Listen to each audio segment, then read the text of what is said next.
Salve, salve, galera! Vamos a mais um Rumo à Posse. Hoje nós vamos falar sobre a banca Facap. Uma galera lá do Nordeste, sobretudo de Pernambuco, me pediu para falar sobre essa banca. Então vamos lá. Principais características dessa banca.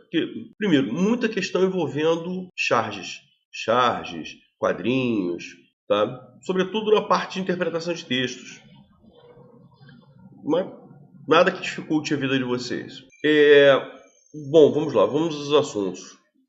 Você tem questão de conectores, muitas questões envolvendo conectores, muitas. Eles adoram questões de conectores. Então você já sabe que você tem que trabalhar bastante a partir de conjunções. Mas além disso você encontra questões de pontuação, de crase, de regência, de concordância. Ou seja, muita questão identificando para que o candidato identifique frase certa e frase errada. Ortografia. Tá? E detalhe que eles gostam também, isso também envolve um pouco de análise morfossintática, vem cá, essas duas palavras, por exemplo, ou essas duas pessoas, comprei um carro. Qual é a relação que existe entre comprei e um carro? É uma relação de concordância? Não, é uma relação de regência. Por quê? Porque quem compra, compra alguma coisa. O verbo completo é transitivo direto. Então, entre comprar e o complemento não pode ter preposição. Isso é uma relação de regência verbal. Entendeu? Então, eles pedem esse tipo de situação. Necessidade de água. Qual é a relação que existe? A de água está completando a ideia de necessidade. Necessidade, tá, é o nome. Então, o nome que pede a preposição, se é regência nominal. Ou, nós estudamos. Qual é a relação que existe? Uma relação de concordância verbal. O verbo, concordamos, está na primeira pessoa do plural, porque concorda com o pronome nós. Então, concordância verbal.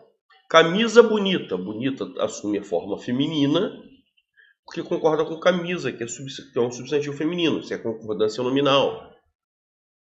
Então, eles pedem esse tipo de situação para você identificar qual é a relação que existe, qual é a relação sintática que existe. Se é uma relação de concordância ou regência.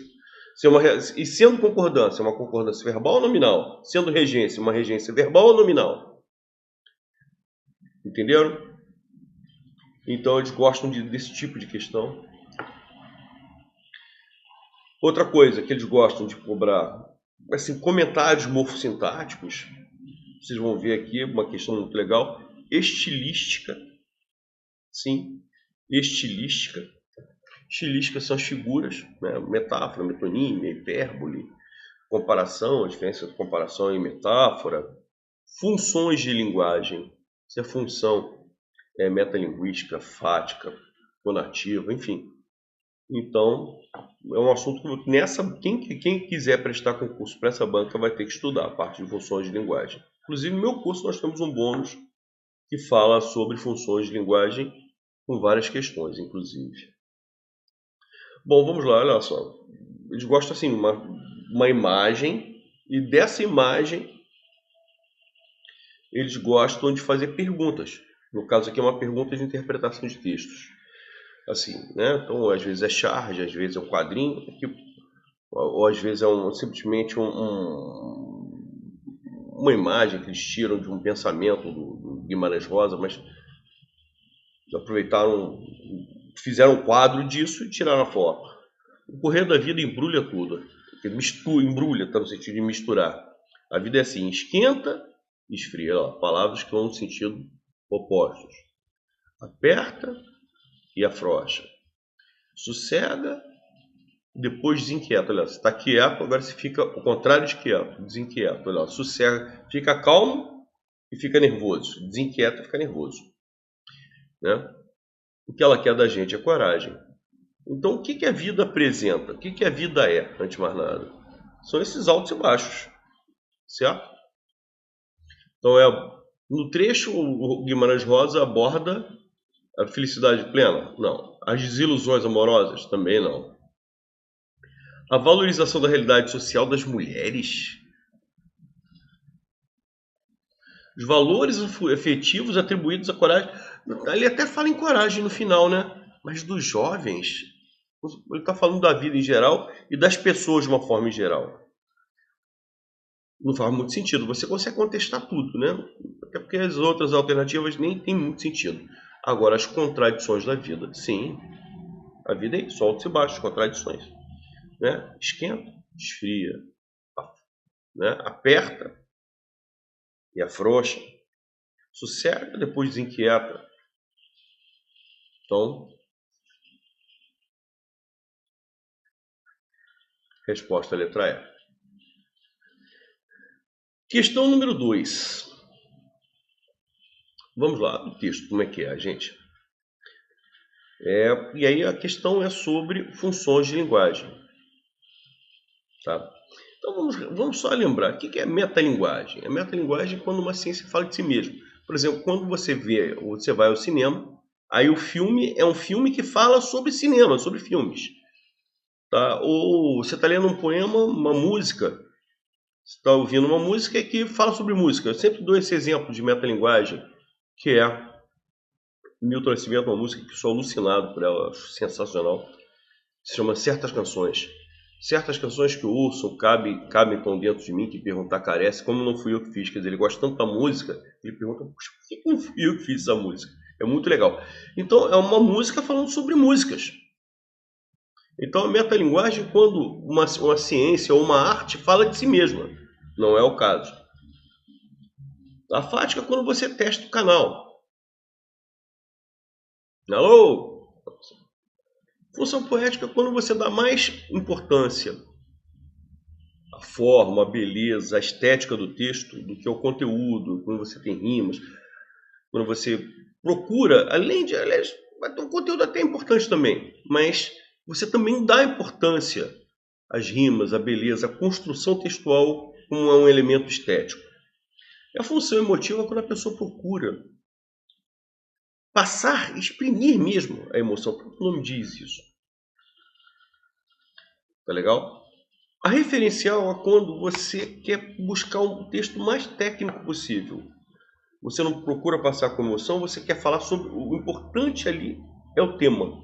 E o importante é a mensagem que você quer passar. Então, com uma linguagem denotativa, uma linguagem oficial, enfim, e que você não tem...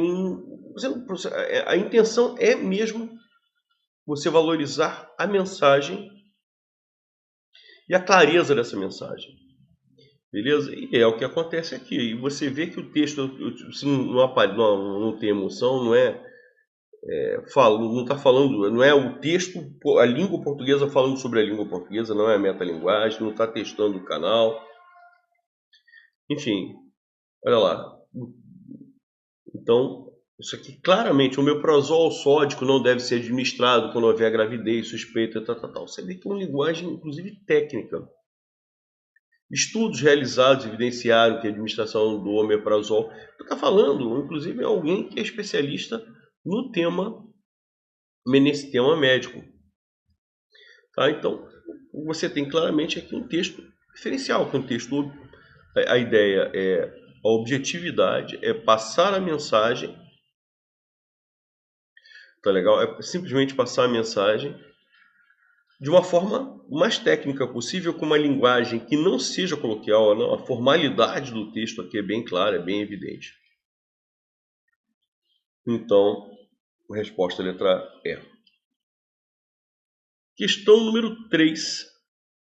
Esta não é apenas a minha voz, mas a de muitas águas. Então, é a voz só do autor? Não. É a voz do autor de muitas águas. Certo? Esse mais aqui, na realidade, é o mais também. O mais também. Que estabelece a ideia de adição, de soma, de acréscimo. Certo? Então, a ideia aqui é de adição, não de adversidade. Até porque, olha lá, a função do não aqui é negar o apenas. Ele não apenas estuda. Se ele não apenas estuda, ele além de estudar, ele faz mais alguma outra coisa. Então, a ideia é de adição de soma. Ele não apenas estuda, mas também trabalha. Então, como o mais aqui é o mais também, que a palavra também está subentendida, esse conector aqui dá a ideia de adição, de soma, de acréscimo. E o conector que dá sequência, que é sinônimo, né? Porque porém, contudo, tá? Porém, contudo, são conjunções adversativas. A conjunção E até é aditiva. Esta não é apenas a minha voz E há de muitas águas. Olha só. A conjunção E, embora seja aditiva, ela não consegue ser substituída por mais também. Ele não só estuda, E também E trabalha. A frase fica sem sentido. O mais não pode ser sinônimo do mais sem I. Então, como também que é sinônimo exato de mais também. E também tem esse caráter aditivo.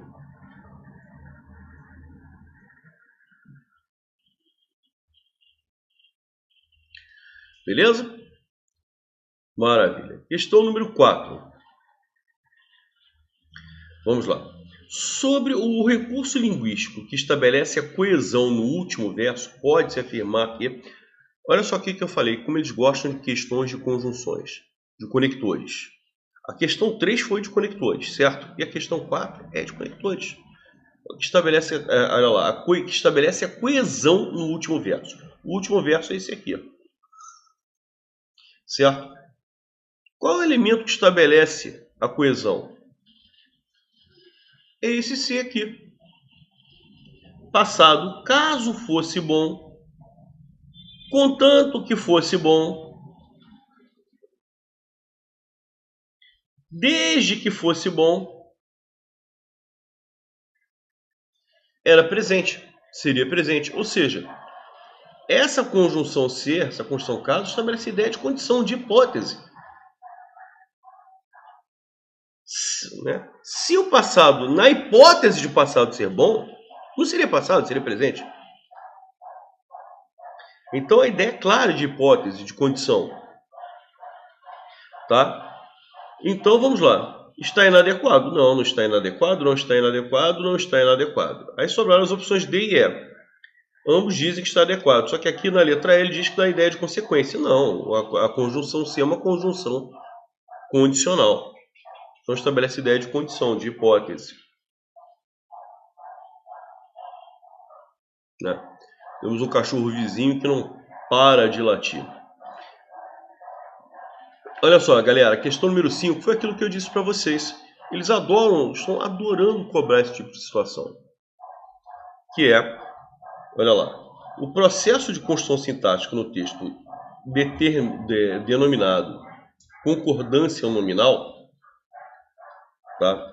Olha lá, concordância nominal. É aquela relação que existe entre singular e plural, masculino e feminino, entre um substantivo e um elemento que tem valor adjetivo. Aquelas que não sofrem, está concordando com aquelas. Isso aqui é a concordância de um verbo com o sujeito. Não é nem o sujeito, né? O sujeito é o que se refere àquelas. Mas é o que se chama de concordância verbal. Isso aqui é concordância verbal. Associado ao alcoolismo. O alcoolismo está completando a ideia de associado, que é um adjetivo. Então, olha lá, isso aqui é uma questão de regência, associado a alguma coisa.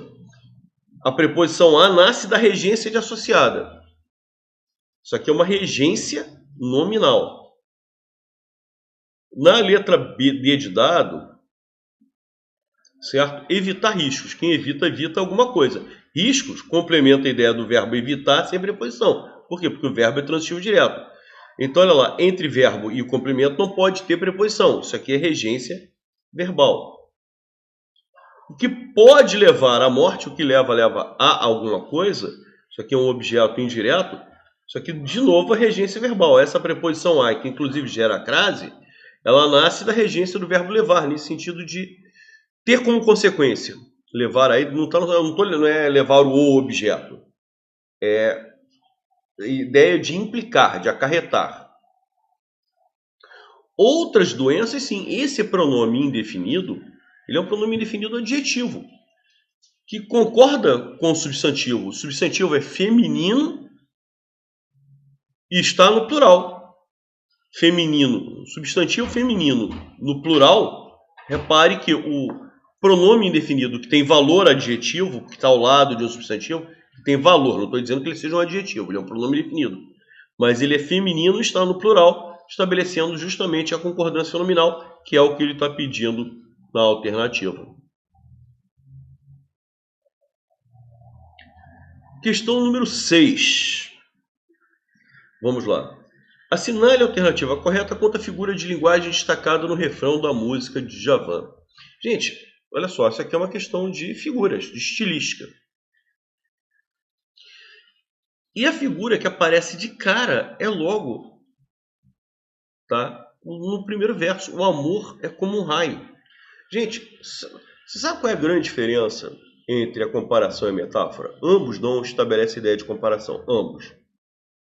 A diferença é que a comparação tem o conector, tem a conjunção comparativa. O como é a conjunção. Se a frase fosse o amor é um raio, aí em vez de conjunção, em vez de comparação, perdão, a resposta é a comparação, tá? Seria uma metáfora. Seria uma metáfora. Beleza? Porque a metáfora é justamente uma comparação, mas sem o emprego do conector comparativo. Muito legal. Antítese é o emprego de palavras com sentidos opostos. Prosopopeia é quando você dá características humanas a um elemento que não é humano. É a personificação. E hipérbole é o exagero. Tá, o que acontece aqui na questão número 6 é o emprego de um conector estabelecendo comparação entre um amor e um raio. Então, como o conector aparece explicitamente no texto, a figura que aparece aí de linguagem, figura de linguagem, é a comparação. Ah, olha só, essa questão número 7 ela é muito parecida com a questão número 5. É a número 5? Isso, com a questão número 5. Só que agora ele pergunta o seguinte: qual é a relação que existe entre confiança e em nossa próxima? Aqui, ó. Esta preposição em, ela nasce da regência de confiança. Então, é uma questão de regência. Só que confiança é verbo. Eu confio é verbo. Tu confias, ele confia, confiamos. Mas confiança é um substantivo. Olha lá o artigo A antes. É um substantivo feminino. Então, olha lá. Eu confio em nossa própria. Nós confiamos em nossa própria identidade.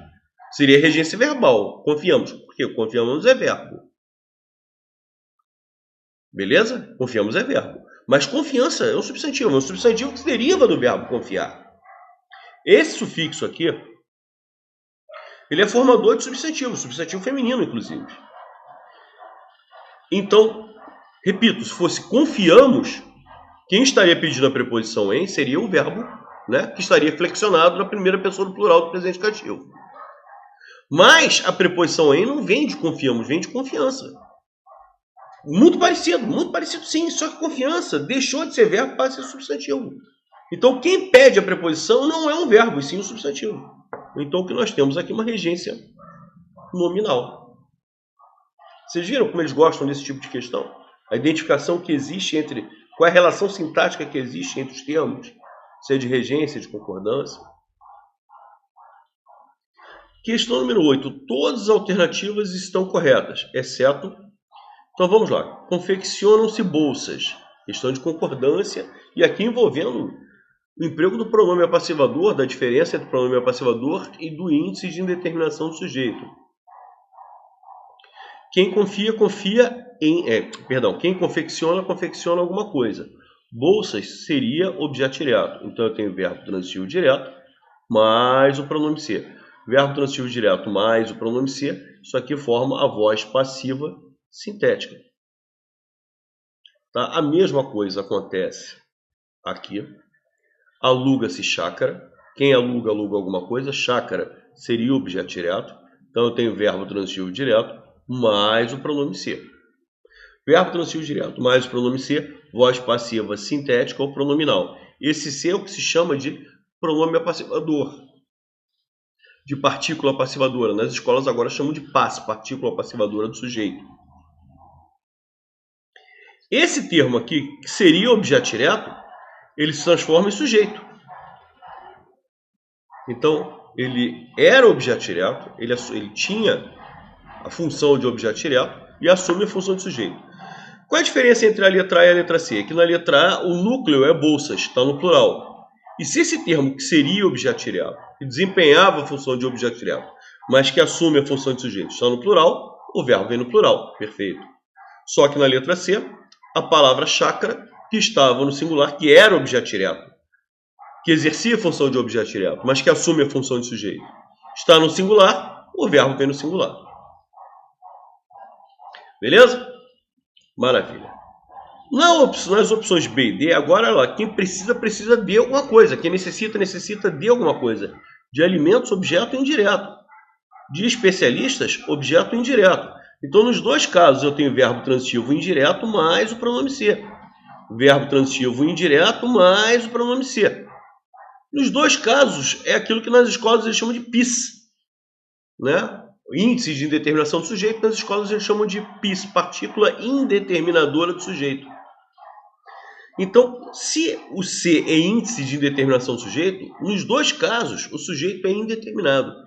E sempre que o C for isso, índice de indeterminação do sujeito, PIS, partícula indeterminadora do sujeito, o mundo pode vir abaixo, mas o verbo vai ter que estar sempre na terceira pessoa do singular. Sempre. Sempre. Aqui está perfeito, na letra D está perfeito, na letra B não. Na letra B está no plural. O certo seria necessita-se. O erro está aqui.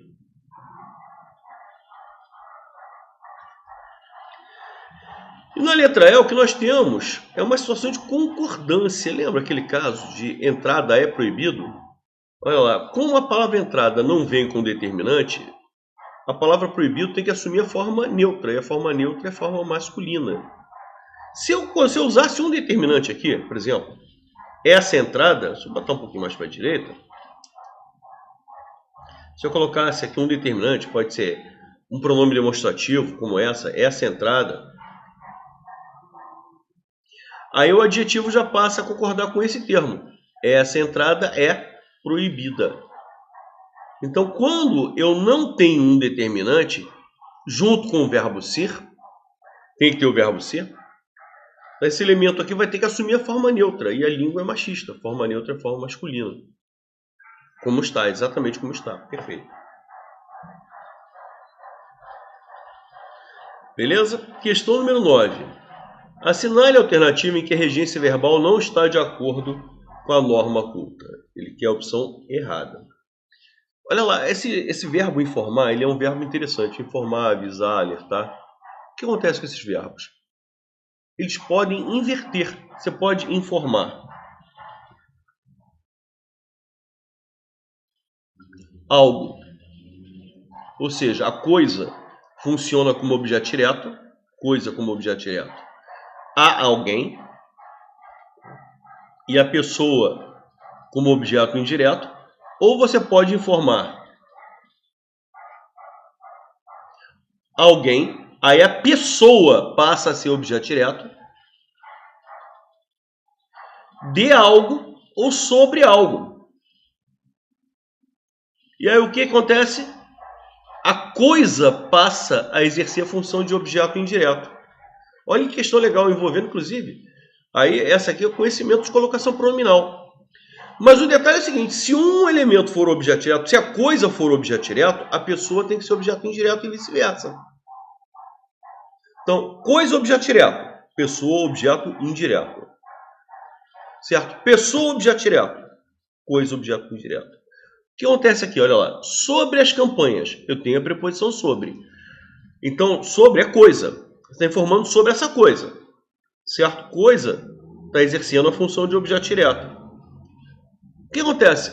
A pessoa, que é o pronome oblíquo, lembra? A pessoa está exercendo a função de objeto direto. Lembra que os pronomes oblíquos o, a, os, as desempenham a função de objeto direto?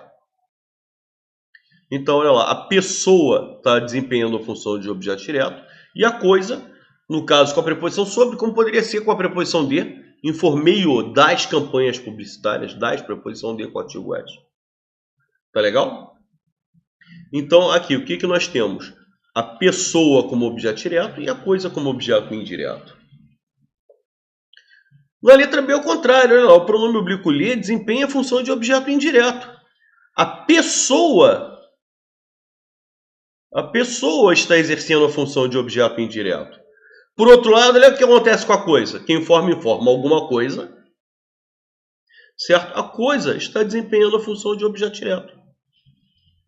Aliás, perdão, em cima eu escrevi objeto direto, mas é objeto indireto, tá? Sobre as campanhas, olha a preposição sobre. Agora, embaixo, as campanhas sem preposição, objeto direto. Agora sim. Quem informa alguma coisa, as campanhas publicitárias a alguém, ao povo. Ao povo eu substituo por lhe. Informei o povo. O povo eu substituo pelo pronome oblíquo. Informei o povo sobre as campanhas.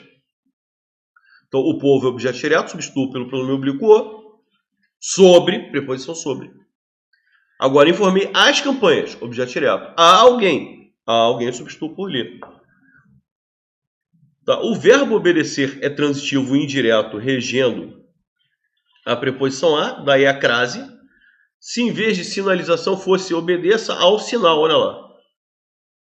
Sinal é masculino, preposição a com artigo o. Então as opções A, B e C estão perfeitas. Letra D. O espetáculo circense que assistimos foi aplaudido. Quem assiste, assiste a alguma coisa. O verbo assistir é verbo transitivo indireto, regendo a preposição a. Certo? Se o verbo assistir é transitivo indireto, regendo a preposição a, está faltando a preposição a antes do pronome relativo. O erro acontece justamente aqui. Assistimos aos jogos, a letra E confirma o que eu falei. O verbo assistir no sentido de ver, de presenciar, é verbo transitivo indireto, regendo a preposição a. Olha só a preposição a aqui, tá? Que está combinado ao artigo 2.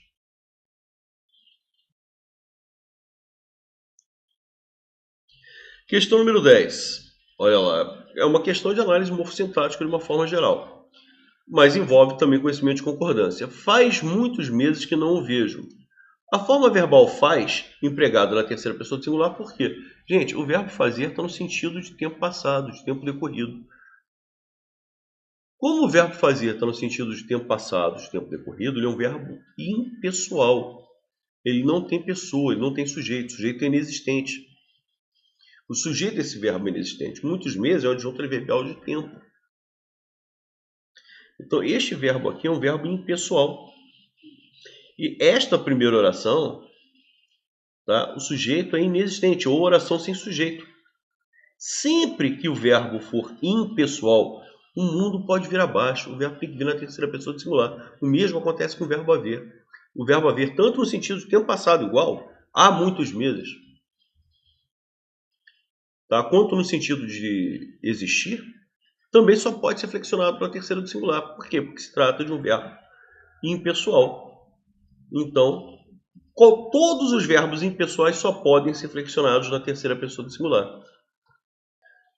Vamos lá, questão número 11. Que ele pede a opção correta. O amanhã nem sempre. Gente, como é que você vai separar o sujeito do restante da oração? Tá? Isso aqui é um erro crasso. Nossa vírgula aqui é absurda. O amanhã nem sempre é o dia que se espera. Aqui até estaria certo, porque esse aqui é um pronome relativo, introduz oração adjetiva, pode dar um caráter explicativo. É fundamental ser corajoso para tomar decisões. Se são certas ou erradas, o tempo dirá. É fundamental isso, e isso é fundamental. Perfeito. Aí fechou uma ideia, ponto final. Aí eu tenho uma oração subordinada antes da oração principal, uma oração subordinada adverbial condicional. Perfeito. É essa a resposta. Felicidade não é um destino. É uma viagem. Bom, entre sujeito e verbo, não poderia ter vírgula. Não só está negando o verbo. E aqui, por outro lado, é uma nova oração. É uma viagem, tinha que ter uma vírgula. Meus amigos são as minhas maiores... Gente, você não pode ter vírgula entre sujeito e predicativo do sujeito. Essa vírgula aqui é absurda. Por fim, o medo só deu coragem a ela. O medo só deu. Como é que você vai colocar vírgula entre sujeito e verbo? Por fim, questão número 12. Assinale a alternativa incorreta quanto ao emprego de crase. Outro assunto que eles gostam. Então vamos lá. Ele quer a opção incorreta. Fizeram críticas a postagens. Quem faz crítica a alguma coisa. A preposição a realmente existe. Mas postagens está no plural. Gente, como é que eu posso colocar crase no a? Eu tenho preposição a e artigo a no singular. Eu posso colocar crase num termo, no artigo no singular, antes substantivo no plural. Antes substantivo no plural é muito comum nós não usarmos o artigo. Eu poderia usar só a preposição a. Posso usar o artigo? Posso, mas aí teria que ser preposição a mais o artigo as, feminino e plural, porque postagem feminino e plural, o que daria as com crase. Certo? Então ele quer a opção com erro, já chegamos à resposta. Foi à escola, eu voltei da escola, eu estou na escola. O verbo ir pede a preposição a e eu tenho o artigo a de a escola. Voltaremos às 18 horas, quando é a hora do relógio, crase. Eles estão à venda, eles estão ao dispor. Nós iremos à chácara, eu vou à chácara, eu volto da chácara. Eu estou na chácara, então eu tenho preposição a mais o artigo a de a chácara. Certo? Tudo certinho. Tanto é que, quando eu substituo o verbo ir, indica a ideia de movimento, mesma situação da letra B, é só substituir por estar ou por voltar. Se aparecer na ou da, leva crase. Eu voltei da escola, eu estou na escola. Nós iremos à chácara, eu voltei da chácara, eu estou na chácara. Se aparecer em ou de, não leva. Eu irei à casa, eu estou em casa, eu voltei de casa, aí já não leva. Beleza? Maravilha. Com essa questão nós encerramos mais um Rumo à Posse. Eu acho que ficou bem evidente aí as características da banca FACAP, né? Então, meus amigos pernambucanos que me pediram tanto, né? O pessoal lá do Nordeste me pediu muito, ali é tudo muito pertinho, né? Pernambuco, de Maceió, de João Pessoa, do Rio Grande do Norte, ali é tudo muito pertinho. Então, a galera toda aí que fica por ali me pediu essas análises dessa banca, que faz questões interessantes, muito bem feitinhas. E com isso nós encerramos mais um Rumo à Posse e ficou bem caracterizado o estilo da banca. Valeu, pessoal, um grande abraço para todos e até a próxima.